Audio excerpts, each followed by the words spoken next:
punches in, you cover. Starts there, comes out there. So you're lifting now. So now you're coming up, through, as opposed to going down. And so from here, comes in, 1, 3. I'm trying to lift it and stick it out the shoulder. For the time being, obviously don't try and drive it to the shoulder, but make sure you are getting some push here. Through, and not just here. He'll tell you the difference between that and that. You can see the difference. No hip, dull thud, bit of hip, bit of body shift. That means you've actually, you know, a bit more penetration. And so you're going to be in here. Now he's driving in for the muscles up here. 1, bam, and then from there, once you've turned in, 1, 2, you can then both legs, take the knees, bring the other knee up. It doesn't really make a lot of difference. It's going to, the whole thing starts with what you understand as pain compliance. If you go to here, then he's just going to rip your head off. Okay? You've got to make sure that you're from here, 1, 2, so you're actually then manoeuvring the guy. The punch really is a very fast push. It doesn't go out and stop. It must carry on. You must push forward. But not to the point where you then make it this and fall over and miss altogether. So if you're here, whack, not here. Stand up. All right, it's obviously very different from the physical one. The physical one, you see, you copy, you do, you practice, and you've got it to the best of your own personal ability. But when you start talking spiritual base, every person that's ever lived or will live on this planet is going to be different. We all have different levels of growth, different ways in which this thing can be used and expressed, and some people are actually frightened of it. Some people, you start talking spiritual and they'll run away, they'll disappear around the corner. And in actual fact, letting it develop and going looking for knowledge connected with a spiritual base is the best thing you can do. It doesn't matter what you're doing in life, what you want to succeed at, what you want to do better, what you want to improve. A spiritual base, a spiritual development will help you with that, whatever it is. Okay. Do you use methods of meditation and concentration? Constantly. Yes.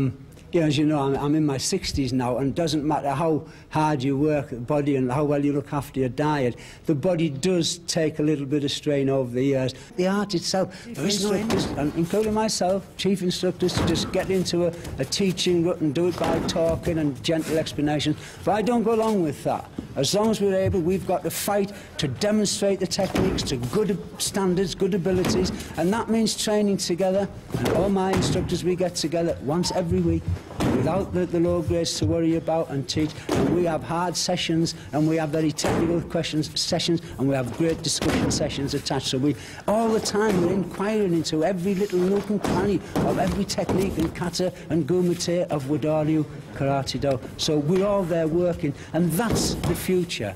And we look at children, we've got some fantastic kids in the EKW, like brown belts and young dangers, and I see them stood up as men, and some of my top instructors now came to me as little children, 10, 12-year-old, and they're now in their 30s and that 40s nearly, and they're great people, and I'm seeing young ones coming up now, and that keeps me going. There's plenty to do for the future. Okay.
Thank you very much then, Master Seaton. My pleasure.